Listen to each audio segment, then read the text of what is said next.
My name is Eleanor. I'm 89 years old. I've buried two husbands. I've buried my only son. And I've buried the person I used to be, the one who believed life would go on forever. Right now, I'm sitting in this chair by the window, watching the street below.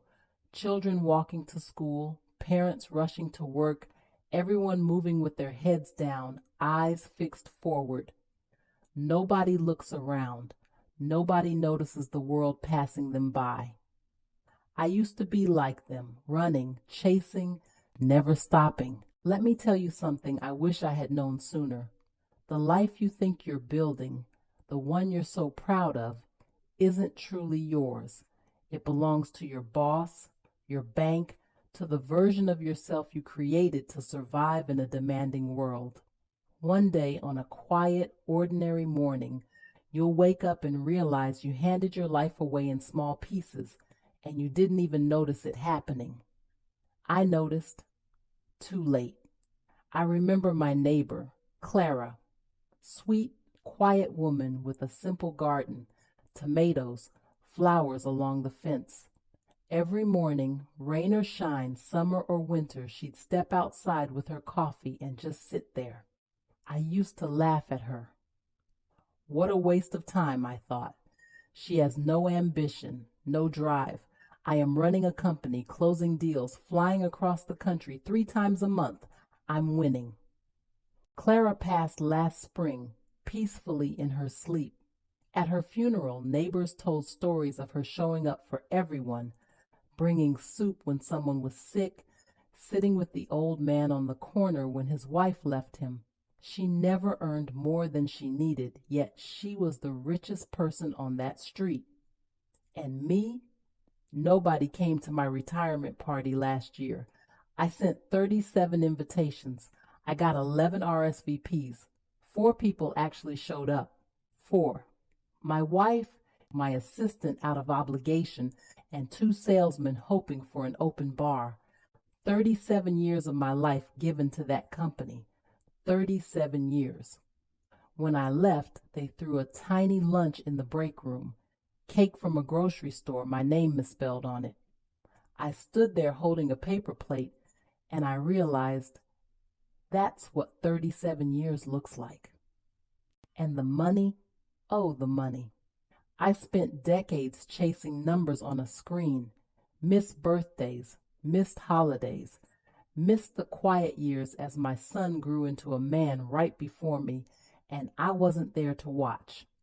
David, my son, called one Christmas, maybe 3 years before he passed.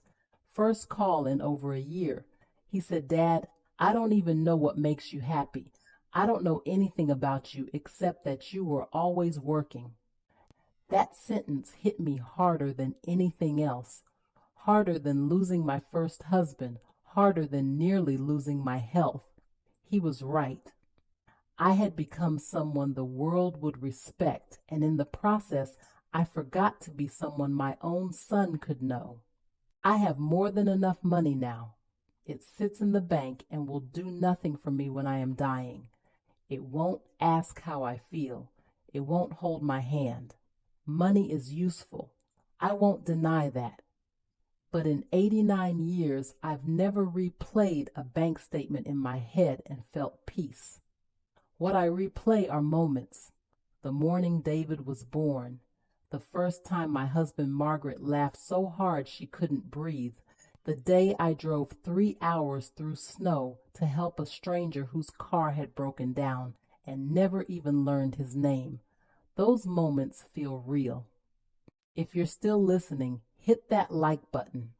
It took me a long time to say this, and I hope it reaches someone who needs to hear it. What I want to leave you with is not advice or a plan, just truth from someone who is running out of road. Stop performing. Stop pretending your work, your title, your company, your possessions are what define you. They will outlast you. They don't care about you. But the person sitting next to you tonight, the child sleeping down the hall, the friend you've been meaning to call, they won't wait forever. They will not stay small. They will not wait for you to show up. Time slips away quietly without warning, like a guest leaving a party without saying goodbye. I'm 89. I have money in the bank and almost nothing in my heart. Do not live like me. Do not collect things. Collect moments. Hold them close. From No Filter Advice. If you want, I can also turn this into a YouTube narration script with natural pacing, emotional cues, and pauses, so it reads exactly like Eleanor is speaking to the audience. It will make your video far more engaging. Do you want me to do that next?